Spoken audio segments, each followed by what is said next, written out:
Hi, happy day. Thank you for visiting my channel. If you're new here, my name is Miriam. I'm an intuitive, an oracle, prophet, blah blah blah, a numerologist. For some reason, you are seeing my face and you're going to hear words out of it. And it's going to make sense to you for what is going on in your life. So whatever you need to call me, feel free. I don't really care.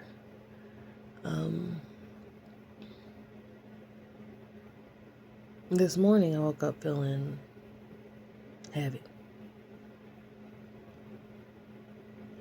And what it feels like is I'm carrying somebody else's burdens. And so I think you're doing the same. Because I've been doing a good job of letting go of other people's burdens. But now that there has been the job accepted, that I come up here and I tell people ish all over, wherever they are, there's a distinct difference of my need to be overly helpful and your need to be overly helpful. You have a lot of burdens that you have accepted, even if they weren't your own. You have no obligation to take that on, yet you do anyway. When people are like, hey, I just need you. Hey, da da da. It's time for you to stop being a therapist friend. Like, notice the people who are coming to you for help, and notice the people that you are comfortable with going to whenever you want help, whenever you actually wonder, oh, I just wish I could call so-and-so. And notice certain people just don't show up on that list. Now look, that list could be incredibly short. That list could be 0 right now. That's fine. That doesn't mean you have to have one person on your list. It is possible to have more than 0 on your list. Okay? People that you can talk to that will actually get it. Other people who were therapist friends, who have been therapist friends, you may notice that you kind of avoid those friends a little bit because honestly, it'd be taking your spot. It'd be taking your role. And maybe you'd be a little jealous. I don't know. Maybe I'm projecting. Probably.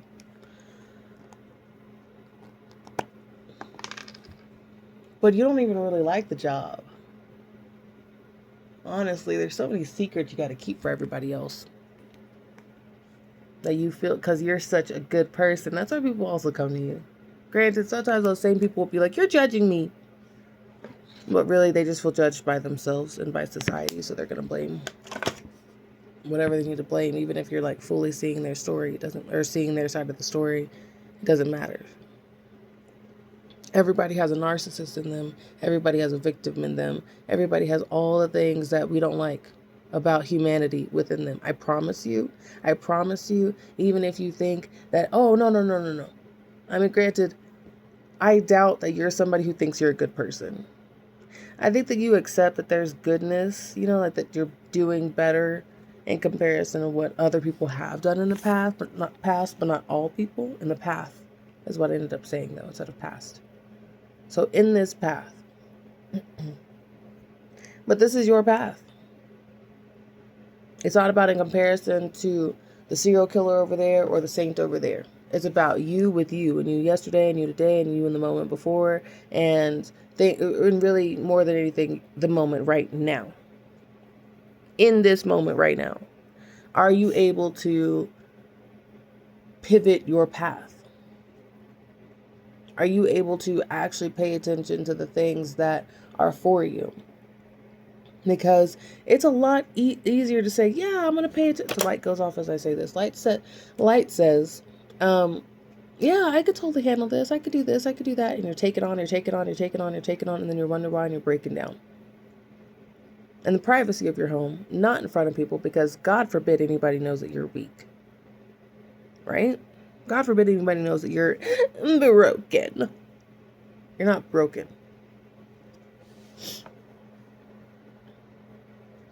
Why do you feel broken?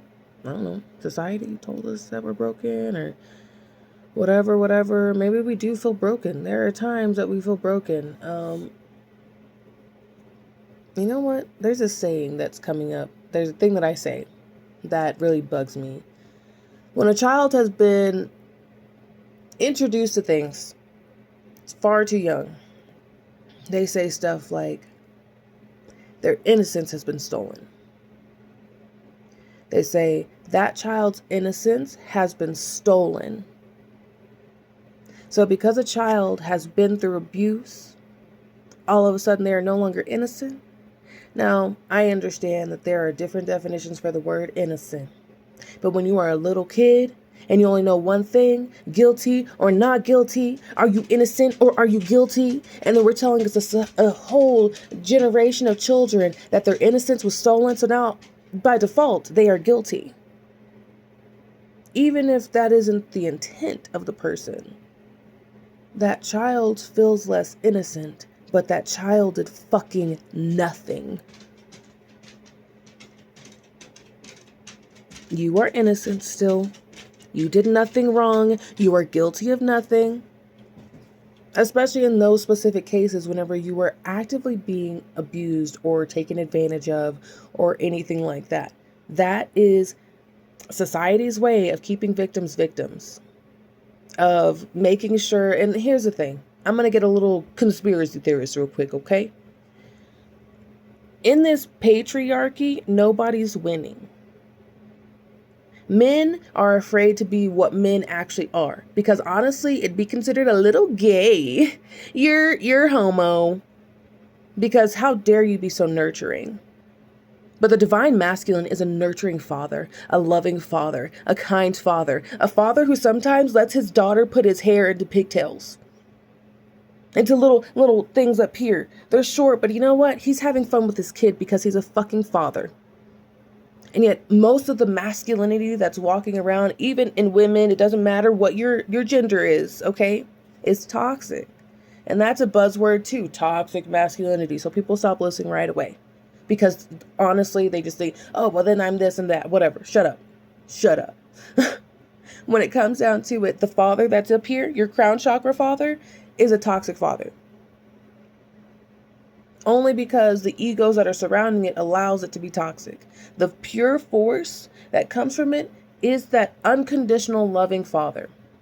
That says, when you go up to your dad and say, Dad, this guy's bullying me. I don't know. I didn't really have a father like that. I didn't really have a father who was around. And then my biological father is a predator. So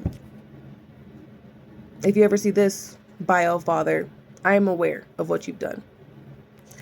Anyway, so it's like, that's part of the lineage that my father was.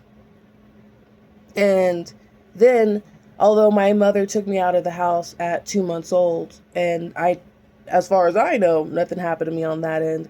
When he later on had children with other people, that was not the case. He was a bad guy. And so I was safe from that happening to me by my father or any of my parents. And that is something that I'm thankful for. Things still happen to me by other people, and I'm thankful that they weren't really my relatives, but at the time I thought they were my relatives, but biologically they weren't. 848 as I say this. But there are certain levels of things, like quite literally when it comes to trauma, there are like rankings of like trauma, of like, okay, now that is just objectively the worst thing. Not that they necessarily have it in like a DM5 or whatever it's called, but Akashic Records wise. The amount of suffering you've been through, and then the amount of suffering you're able to alchemize, that's all within Akashic Records. Light goes off as I say that. And I don't even know why that's coming out of me. But there really is levels to trauma on the grand scheme of all the souls. But when it comes to trauma within you, there is just still like, your soul has a certain amount of trauma that it's going to experience in this lifetime. So yes, if you're here, most likely it is, it could be physical abuse, mental abuse, emotional abuse, spiritual abuse, sexual abuse. I was somebody, I have been taken advantage of sexually so much in my life. Like, people are constantly sexualizing me. I have giant breasts. I am considered attractive in a lot of people's eyes, so people are going to sexualize me, and they've done that since I was a kid, since before I had breasts. That's a big reason why my breasts are so big, is because I was sexually molested for so long that it caused hormones to then produce in my body too early. And so I hit puberty earlier than normal. So my body developed even though I didn't have a period yet. And so when my breasts are here, it is also a sign of sexual trauma. There were times that I knew little girls in my neighborhood who were 5 years old who already had like breasts. And I'm not saying every child who hits puberty young has been through that stuff. There's hormones in the water and all that, blah, blah, blah now. But that is also something that can really trigger that. So a lot of my life has been like, look, this is the body that I have. I have to accept that people find me attractive in certain ways. And then sometimes that they will then use their advantage or their opportunity to take advantage of that. And so that's life, especially as a woman in America. Women are kind of always expected to be like scared. But I'm done being scared and bothered by all the people who honestly just forgot to love themselves. I'm busy loving myself right now. So mind your fucking business. Quit looking at me. If you like my titties so much, get titties yourself. Okay? All right? Also, if you don't want them on your body, you can buy them. There are dolls. Save up. And then if you like my face so much, go look at yourself in the mirror. You don't have to look like me, but figure out a way to like it.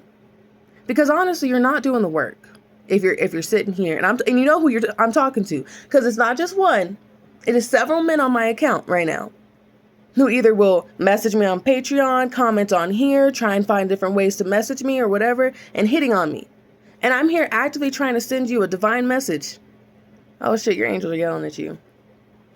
You're allowing your ego to get in the way of a message. You're over here letting your dick get hard for somebody who is trying to act. And so I'm going to use gruesome, gross language with you because you want to be gruesome and gross. Even if you're not doing anything gruesome and gross, you are now taking a divine cherub word and then completely ignoring that and being like, let me sexualize you anyway. And don't get me wrong.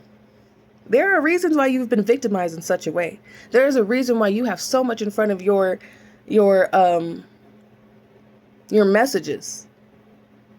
Because that's a message for you to hear. And yet you can't hear because of either sexual desire, because of hatred, because of annoyance, because of you think somebody's crazy, whatever the things are. But also, even good things can be psychological noise that prevents you from hearing the divine message. Okay?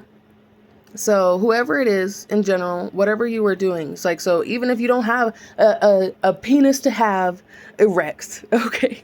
I cannot believe I'm saying all this stuff, but this is what's coming out.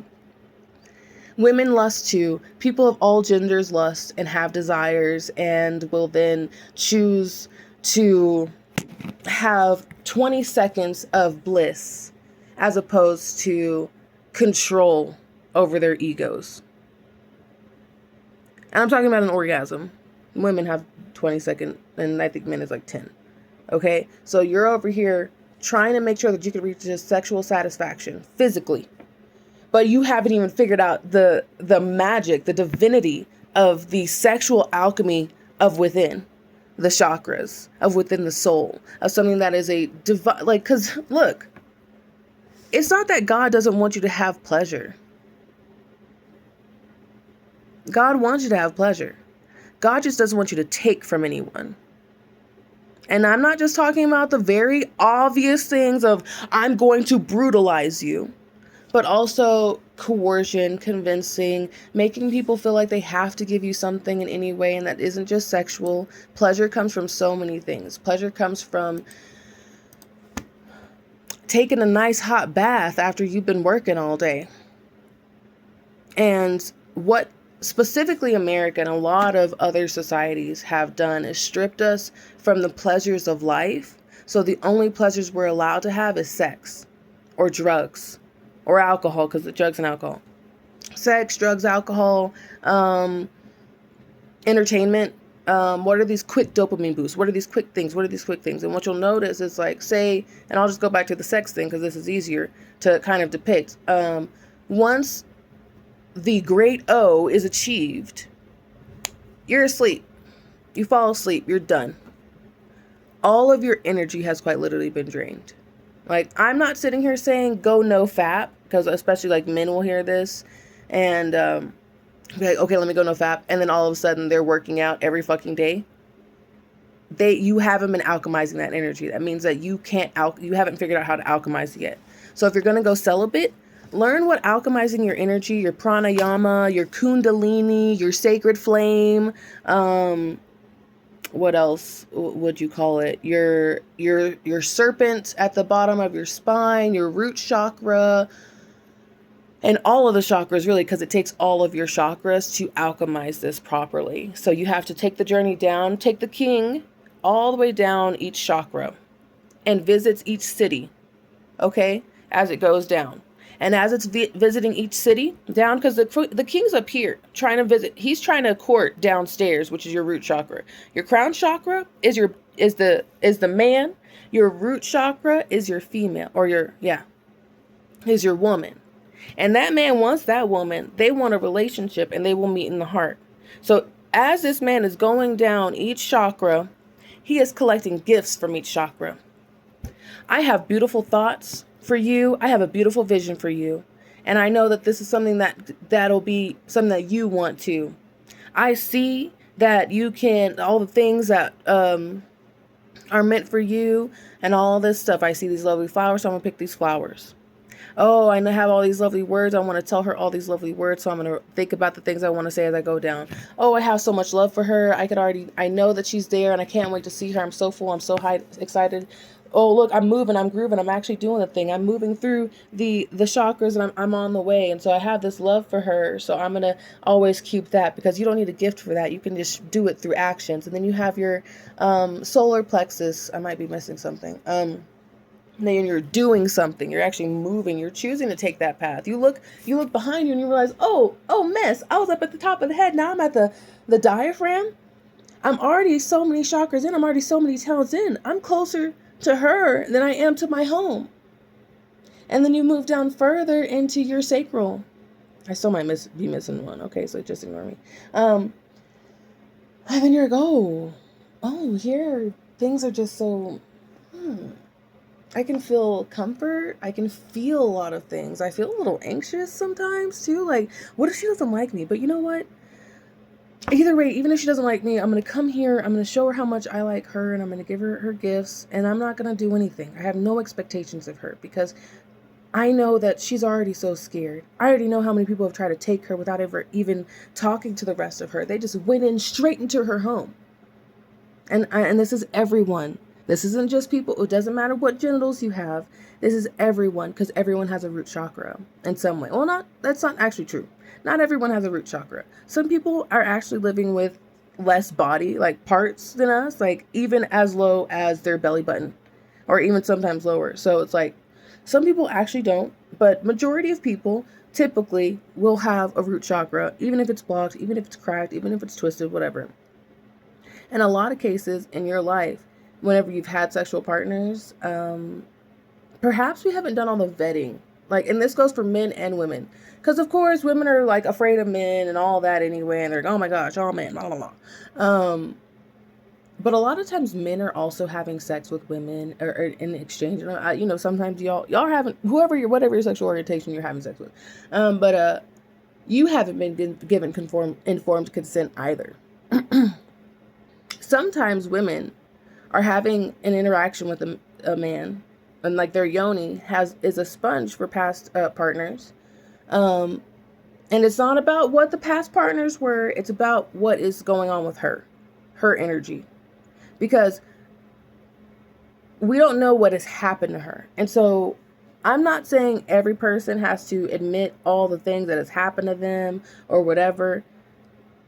But quite honestly, she may not even be admitting it to herself yet, because a lot of times with trauma and abuse and all that, there are things that have to be blocked out of people's minds in order for them to survive. And that's something that their child mind does, or their younger mind does, without permission. They're not trying to do it. It just happens. But there's still an essence and an energy. Even if that woman didn't consent, even if she did consent, it turns out that guy had been lying to her. In the same way that women can try and like get with somebody, but they lie. Like, people will lie. It's not just men or women. Everybody lies. Everybody takes advantage. Everybody can be a predator. Everybody can be a good person, blah, blah, blah. I say this all the time, but I need you to really understand, like, that it is your job. Not 7:49. It is your job to give yourself grace and understands that there have been connections that you just simply were not aware of because you couldn't see them. It was a material world thing. And we're stuck in the material world.